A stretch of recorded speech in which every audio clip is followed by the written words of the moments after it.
Queridos, todos em pé, por favor, todos os amados irmãos que estão nos acompanhando, abra sua Bíblia comigo, por gentileza, no livro de Levítico, terceiro capítulo da lei Torá, ou terceiro livro da lei de Moisés, capítulo de número 6, versículo de número 8 ao versículo de número 13. Quero sua participação na leitura do versículo de número 13, por gentileza.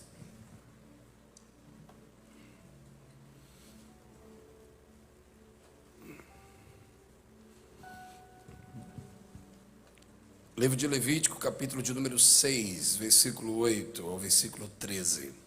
Quem achou, diga graças a Deus.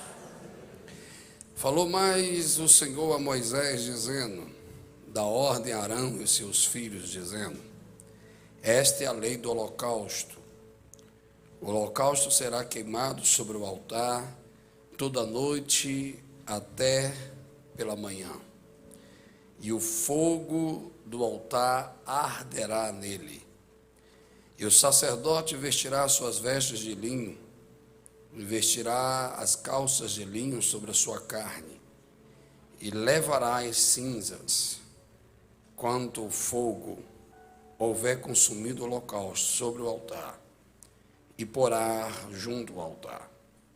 Depois despirá as suas vestes, e vestirá outras vestes, e levará as cinzas fora do arraial para o lugar limpo. O fogo, pois, sobre o altar arderá nele, não se apagará, mas o sacerdote acenderá lenha nele a cada manhã, e sobre ele porá em ordem o holocausto, e sobre ele queimará a gordura das ofertas pacíficas. Versículo de número 13, a igreja, por gentileza, 1, 2, 3.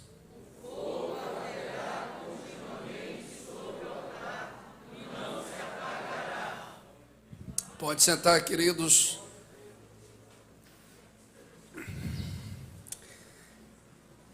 A hermenêutica bíblica, ou a interpretação textual das Escrituras Sagradas, na sua simplificação, não de grande importância, ela nos permite a interpretação do texto sacro por três visões: a visão literal do texto, a visão simbólica do texto e a visão tipológica do texto. A literal é algo claro, normativo e que acontece. Diz o texto que na morte de Lázaro, Jesus chorou. Não foi um símbolo e nem um tipo. Naturalmente se comoveu pelo amigo e pela atmosfera que estava o luto. Jesus chorou. O outro texto que nós entendemos é que quando Jesus vai a João Batista para o batismo nas águas, para o cumprimento das profecias e o cumprimento da cerimônia de purificação sacerdotal, o texto diz que desce sobre ele uma pomba, que representa em um símbolo o Espírito Santo. Quando você traz uma interpretação literal, é algo que acontece visivelmente, materialmente. Mas quando você traz a interpretação simbólica, é símbolos que têm uma representação espiritual. Mas a tipologia, que é coisas antigas que revelam o significado presente e de coisas espirituais, eu digo aos irmãos que é uma interpretação mais complexa. Você precisa de uma dependência clara de Deus para poder transmitir essa revelação. Quando eu digo isso, é a justificativa daquilo que Deus revela ao meu coração, que eu quero transmitir para vocês, na dependência que eu tenho do Senhor, reconhecendo a minha limitação teológica, física e intelectual. O texto que lemos é o início da organização da liturgia da tenda, do tabernáculo, que a sua interpretação maior, a tenda do encontro, o Deus recebendo o culto de Israel para uma revelação íntima de sua glória. E no meio desse culto, dessa liturgia, peças físicas que têm um símbolo e uma tipologia de coisas espirituais. Você divide com um átrio, que no átrio tem o altar do holocausto, a bacia de bronze. Quando você adentra a tenda, você tem o lugar santo. À frente do sacerdote você tem o altar de incenso. À sua esquerda você tem o candelabro. À sua direita você tem a mesa do pão da propiciação. Entre o altar do incenso e o lugar santíssimo tem um véu. E atrás do véu a arca. E em cima da arca o propiciatório. E dentro da arca o maná, a vara e as tábuas da lei. Se fôssemos tentar interpretar cada símbolo e cada peça no seu significado de nossa confissão teológica e cristã, levaríamos um tempo específico, porque o tabernáculo tem cores, números, geometrias, que tem tudo um simbolismo e um ato profético messiânico. Mas o Senhor me conduz pelo seu Espírito à peça principal de entrada. A peça principal de entrada. O altar. Repita comigo, altar. É um lugar elevado, com a dimensão de uma geometria quadrada, 4 chifres de um lado e o outro, 1, 2, 3, 4, ok? Que tem uma elevação. Mas o que me chama a atenção é a elevação e a sua matéria-prima, você vai entender, que é madeira banhada e pintado de dourado ou de bronze. Já vem a primeira tipologia, porque no altar de consumir com fogo, que é o sacrifício de tirar ou cobrir a culpa do culpado, aonde é colocado o animal inocente, coloca a mão sobre ele, transfere do animal para o culpado e para com Deus. Não tem como nós não entendermos que quando João vai apresentar Jesus, e eu acredito que alguém vai se alegrar, ele não apresenta Jesus nos seus títulos de ministério, mas ele apresenta Jesus na sua missão maior. Quando João Batista olha para Jesus, diz bem claro: eis o Cordeiro de Deus que tira o pecado do mundo. Então, antes de rei, antes do sacerdócio, antes de ser profeta, a maior essência da missão cristã é olhar para você nesse culto de Santa Ceia e você trazer a memória da razão de você estar aqui. E a razão de você estar aqui é aquilo que João se encontra no céu, no livro de Apocalipse, e diz: eu fui achado no céu e olhei alguém sentado num trono magnífico, diante do mar de vidro, a transparência da eternidade, aonde havia o arco-íris, que Deus é Deus de pactos abraâmico, mosaico e davídico. É aonde tem 4 seres viventes que cantam, aonde se manifesta que ele é rei da natureza, que ele é rei do reino humano, que ele é rei do evangelho, que ele é rei sobre todos. Aonde eu enxergo os 24 anciões, a igreja tribal das 12 tribos do Velho Testamento e as 12 apóstolos da igreja do Novo Testamento, olhando para os arcanjos. Ninguém pode tomar, que há dentro daquele livro a condenação minha e sua, aquele que está sentado sobre o trono. E João diz: e eu chorei, porque nem arcanjo, nem serafins, nem os 24 anciões, nem a igreja do Velho Testamento, nem do Novo Testamento pode tomar o rolo do livro. Mas eu, João, humanidade, não posso entrar no céu pelo meu mérito, não posso me aproximar do trono pela minha qualidade. Romanos capítulo 3, versículo 23 nos diz: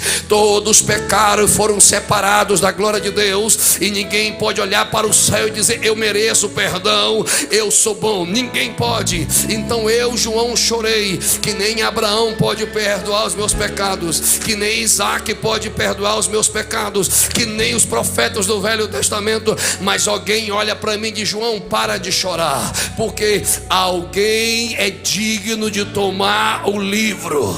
Quem é esse? Eu elevo os meus olhos e vejo, diz a visão profética, um cordeiro como se fosse morto, que tem os 4 chifres, que ele é onipresente no oeste, que ele é onipresente no leste, que ele é onipresente no norte, que ele é onipresente no sul, que ele tem uns 7 olhos, conhece todos em todos todos, porque Ele é a causa, Ele é o sustento, Ele é o resultado. Olhe para cá, por gentileza. E Ele é o Cordeiro que tira o pecado do mundo, a raiz de Jessé, o leão da tribo de Judá. E Ele vive, e Ele vive, e Ele vive.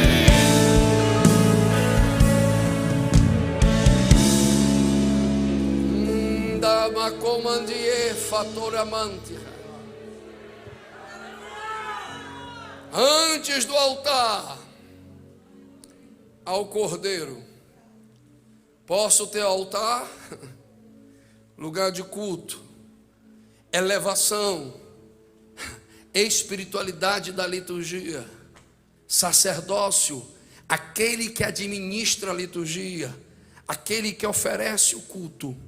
Mas se não tiver o Cordeiro, acho que alguém pegou a mensagem. Se não tiver o Cordeiro, o sacerdote pode estar limpo como for, mas não vai conseguir se enxergar na pureza da água, porque Ele é a fonte da vida da água. Ele não poderá entrar no lugar santo, porque precisa do sangue para chegar na propiciação, e para chegar na propiciação precisa comer do pão da presença, e Ele é o pão vivo. Ele precisa olhar para o candelabro e Ele diz: eu sou a luz do mundo. Ele precisa chegar no altar de incenso, aonde o evangelho de João capítulo 17 vai se cumprir. Eu, Senhor meu Pai, não intercedo só por estes agora, mas também intercedo por aqueles que tu vai me dar. Não peço que vos tire do mundo, mas que os guarde do mal no mundo. Alguém está entendendo aqui? Lance as mãos ao céu, por gentileza. Sinta essa graça que eu estou sentindo agora.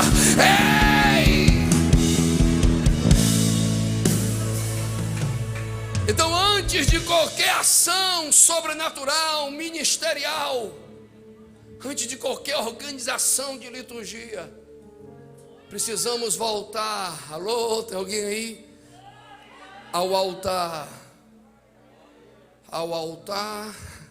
oferecido o Cordeiro, a voltar aquilo que Davi entendeu. Quando ele peca contra o Senhor, quando ele adultera, quando ele dá invasão a todos os instintos mais primitivos da natureza humana, cobiça, mentira, omissão, assassinato e adultério. Quando Davi quebra o mandamento de amar o próximo, ele volta e mesmo assim é auto-advogado do seu próprio pecado. Porque quando nós estamos cegos na nossa arrogância, só enxergamos os erros dos outros e não enxergamos o nosso. Ele é exortado pelo profeta Natã. Leva a consciência que a espada do juízo virá sobre ele. E foi dado a ele uma opção: ou a mão dos inimigos, ou a peste, ou cair na mão de Deus. Como eu estou sentindo Jesus. Aí Davi volta: eu prefiro cair na mão de Deus. Porque Davi entendeu que mesmo ele ferindo, ele cura, que mesmo ele quebrando, ele conserta, que mesmo ele abatendo, ele é Deus para levantar. Levante a mão, diga: eu preciso estar no altar. Diga: eu preciso estar no altar. Vou repetir mais uma vez: eu preciso estar no...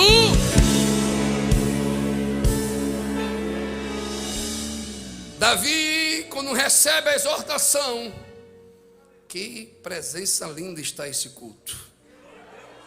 Que coisa gostosa está neste culto. Como é bom estar neste lugar. Quando um culto desse tem essa atmosfera, é porque Deus está aceitando a nossa adoração. Eita glória! Ele escreve: Senhor, mesmo com a coroa, mesmo com o trono, mesmo já com a organização bélica das fronteiras, mesmo com todo o sucesso militar, político, mesmo com 1 milhão de soldados, de obreiros da sua igreja, Davi entendeu que ele diz: Senhor, só contra ti pequei. Se quiseres me fazer alvo como a neve, tu pode. Limpa-me com isopo, faz em mim como traz o carmesim. Ele está lembrando da liturgia da purificação do leproso. Ele está reconhecendo que está imundo. E ele diz: Senhor, se eu pudesse dar a ti e te convencesse, eu tenho uma coroa, então eu tenho uma monarquia. O judeu não é dono da fazenda, ele administra a fazenda para a coroa. Eu te daria todos os novilhos, todos os cordeiros do reino, mas nada disso chamaria a tua atenção. Mas hoje, Senhor, eu sei, parafraseando, se existe um altar, alguém sacrificou algo. Se foi sacrificado, devemos ter livre acesso. João parou de chorar, porque o cordeiro se apresentou. Davi, antes da graça, já tinha a visão da graça. Vou repetir, porque ele está na lei, olho por olho, dente por dente. Então ele quer dizer bem claro: se eu cair na mão da lei, eu sou apedrejado até a morte. Se eu cair na mão dos homens, eu serei condenado. Quer saber? Eu quero cair no altar. Eu quero cair no altar. Alguém entendeu a mensagem? Alguém entendeu a mensagem? Ei, eu vou gritar. Se tiver dois crentes aqui que são dependentes da graça, eu sou o primeiro. Cadê o segundo aqui? Cadê o segundo aqui?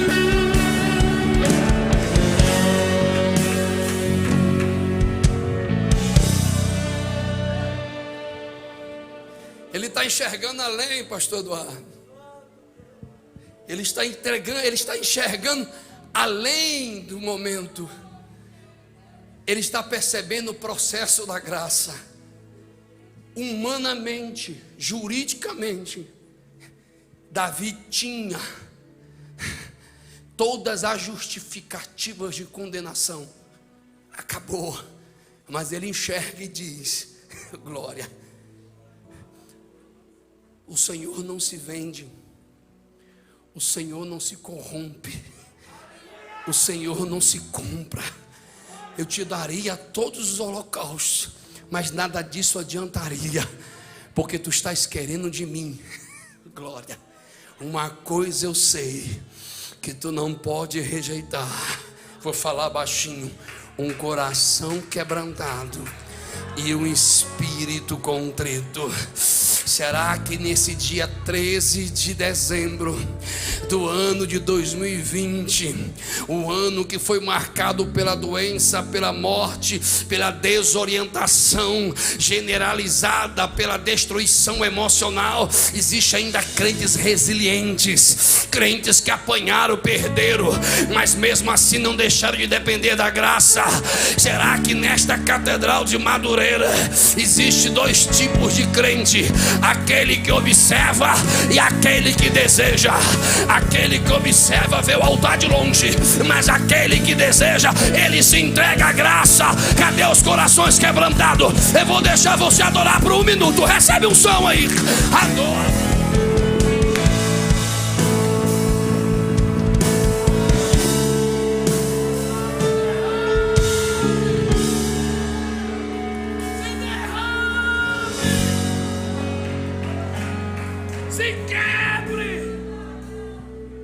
Se rasgue, quebre-se,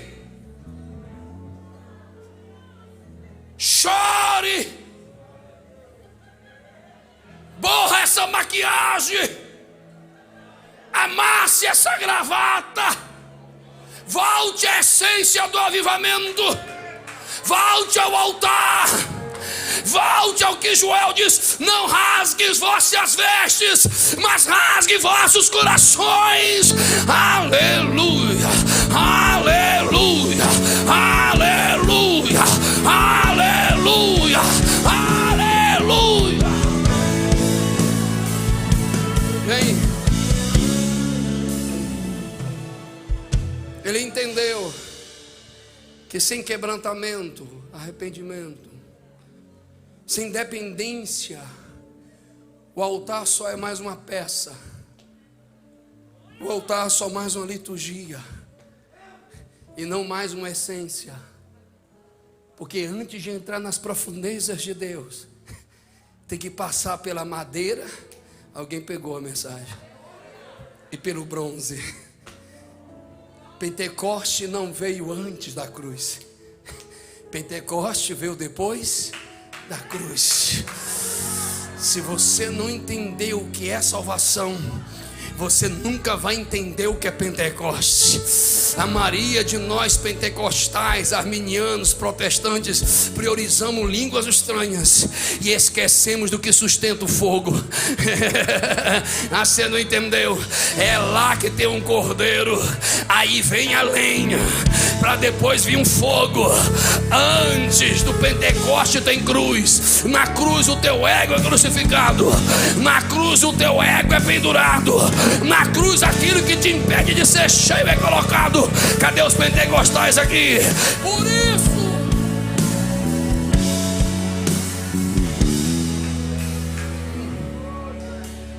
Por isso que Davi diz assim: Senhor, não retire de mim o teu santo e não me lance fora da tua. Vou falar baixinho. E tornai-me alegria da coroa, alegria do trono. É isso? Tornai-me alegria da tua salvação. Eu posso ter tudo, se não for salvo, não tenho nada. Eu posso conquistar tudo, mas se eu não for salvo, eu estou perdido. Agora é para doido. Pode faltar a rapadura, pode faltar o cuscuz, pode faltar o tambaqui, pode faltar amigos, pode faltar dinheiro, pode faltar saúde, mas não pode faltar esse brilho no olhar, esse fogo que aquece o coração, esse prazer de dizer glória, aleluia, não pelo que você tem, mas pelo que Ele realizou na sua vida. Eu vou gritar que eu acho que tem livres aqui. Você é salvo, você é salvo. Eu vou gritar mais uma vez: nenhuma condenação há para quem está em Cristo Jesus. Cadê os salvos? Cadê os salvos? Cadê os salvos? Cadê os salvos? Cadê os salvos? Adore, adore, adore.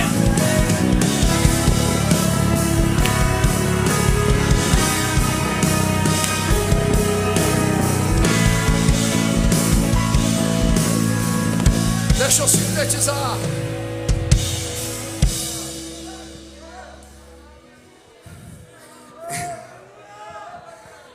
Diga comigo: altar. Vamos, irmão, diafragma, oxigenação, vamos lá. Altar. Sacrifício. Fogo. Cinzas. Altar. Lugar de encontro. Terra e céu.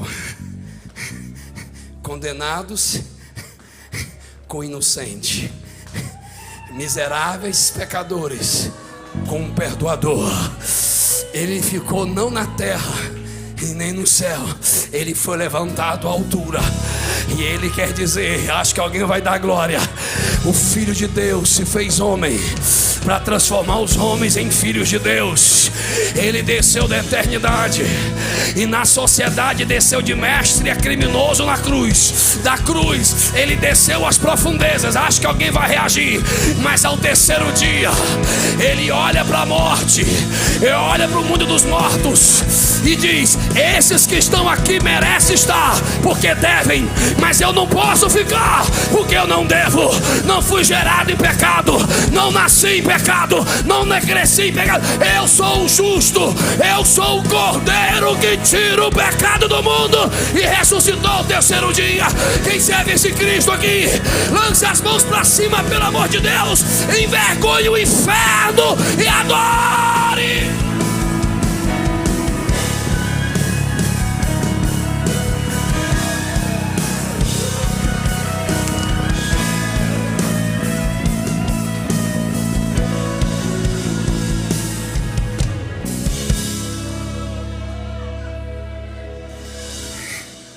Vamos acabar.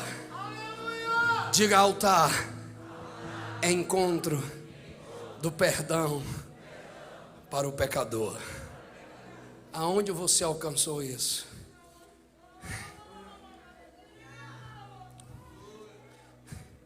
Disse Paulo, Romanos capítulo 1, aleluia, versículo 16: não me envergonho do evangelho de Cristo, pois é poder de Deus para a salvação de todo aquele que crê. Versículo 17: mas meu justo viverá. Aí eu gosto da primeira carta aos Coríntios. Os gregos pedem sabedoria, os judeus pedem sinais, mas nós pregamos Cristo crucificado, loucura para um, escândalo para outro. Mas o altar tem madeira, o altar tem bronze. O juízo que era para mim, para o meu corpo, a eternidade do inferno que me esperava, veio sobre ele, porque o castigo que me dá paz está sobre ele. Que se exploda o inferno, eu não pertenço mais lá. O meu endereço foi gravado pela cruz. Alguém vai ser cheio, alguém já está sendo cheio. Alabamos quem é Salvador e quem é salvo.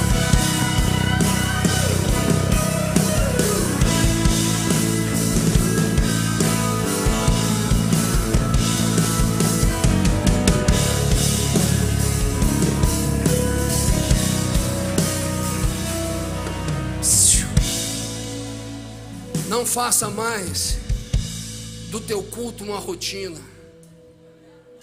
Não faça mais do teu culto um frequentar de templo. Não faça mais do teu culto uma reunião de dogmáticos. Não, faça do teu culto a celebração do privilégio de estar no altar. Eu vou repetir que alguém recebeu. Quem assiste não recebe, quem observa não sente.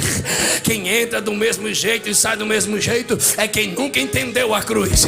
Mas quem entendeu a mensagem da cruz, ele não quer saber quem está pregando, ele não quer saber quem está cantando, ele não quer saber se tem ar-condicionado ou telhado, ele quer estar no altar. Ai, eu tenho um livre acesso pelo sangue, eu tenho um livre acesso. Quem tem? Entra.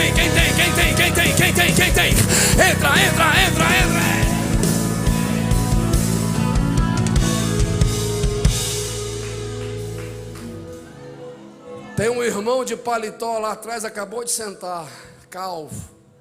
Fica em pé de novo, meu irmão, porque o Deus que revela aqui é o Deus que revela lá atrás também.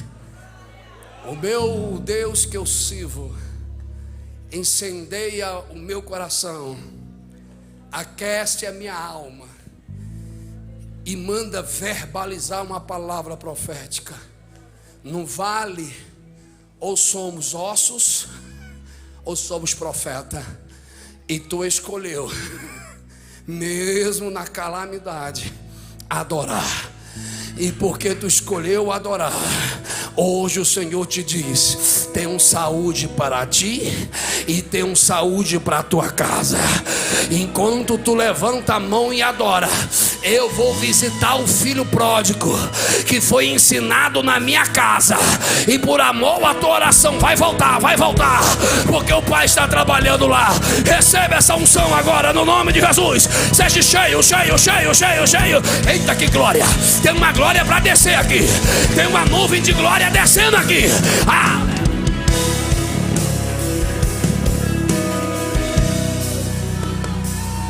Altar é encontro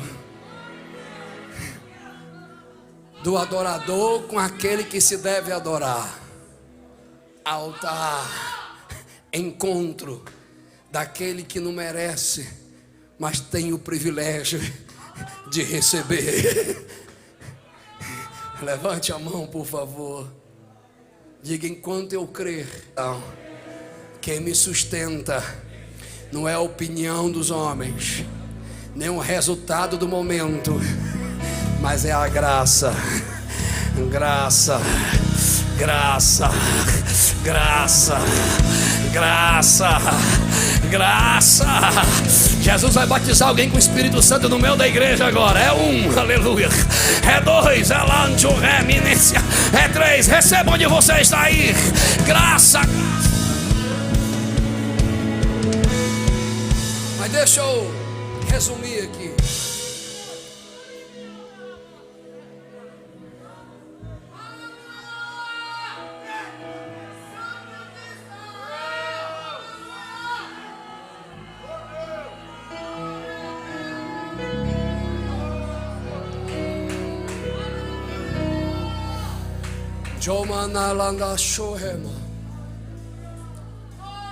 Quando é oferecido o sacrifício do Cordeiro, quando nós recebemos o privilégio sem merecimento da graça, o altar tem lenha, o sangue foi derramado, lenha, coração quebrantado, lenha, dependência de um espírito contrito. Aí a Bíblia diz, eu acho que você vai reagir: eu ofereço o cordeiro, eu apresento a lenha, mas na inauguração Deus disse: que manda fogo sou eu. Não entendeu? Depois da Páscoa, 50º dia, estavam todos reunidos no mesmo lugar, no mesmo altar, na mesma mensagem, na mesma expectativa. Quem é pentecostal já pegou a mensagem. E ele disse: ficai em Jerusalém, parafraseando, ficai no altar, ficai na mensagem da cruz, ficai na dependência da graça. E quando vocês ficarem nesse propósito, vou falar baixinho, de repente se ouviu um som como de um vento poderoso, e a casa foi cheia, e foram vistas. Adoração tem som, adoração tem visão, adoração tem manifestação. Não entendeu? Oh, glória. Pentecoste tem uma causa: encher a casa. Pentecoste tem um propósito: revestir. Pentecoste tem um resultado: transbordar. Não entendeu? Foram vistos línguas estranhas, línguas como repartidas de fogo. Já estou acabando. Falo baixinho. E todos que estavam no altar, que prepararam a lenha, que ficaram na mensagem da cruz, ouviram o som, viram o agir. E todos, não é só o pregador, não é só o pastor, não é só os músicos. A graça não tem filhos privilegiados. A graça tem filhos mais necessitados. E quanto mais necessitados, eu não vou ter águas do Pentecoste no calcanhar. Eu não quero só água, pastor Adeilson, no joelho. Eu não só quero água no ombro, meu amado. Eu quero transbordar. Eu quero mergulhar. Em um mundo sem esperança, eu quero ser cheio de esperança. Em um mundo cheio de medo, eu quero estar cheio de fé. Quem vai ser cheio diante do altar? Pelo amor de Deus, eu vou contar até 3. E aonde tiver um crente que sonha com o céu, ele vai ser cheio dessa presença. É 1. Shandou anjou em Bicovanei, Elohi, Elohi, Sabaô, Exua, Rabia, Fatorié, dois Amambacandalaburiei, Edibababarandalaçaia. Se ainda tem crente que está no altar, em nome de Jesus, seja cheio, cheio, Xaibabacando Joha, Elibia Bamandia Tarazaba, queima, queima, queima, queima, queima, queima, queima,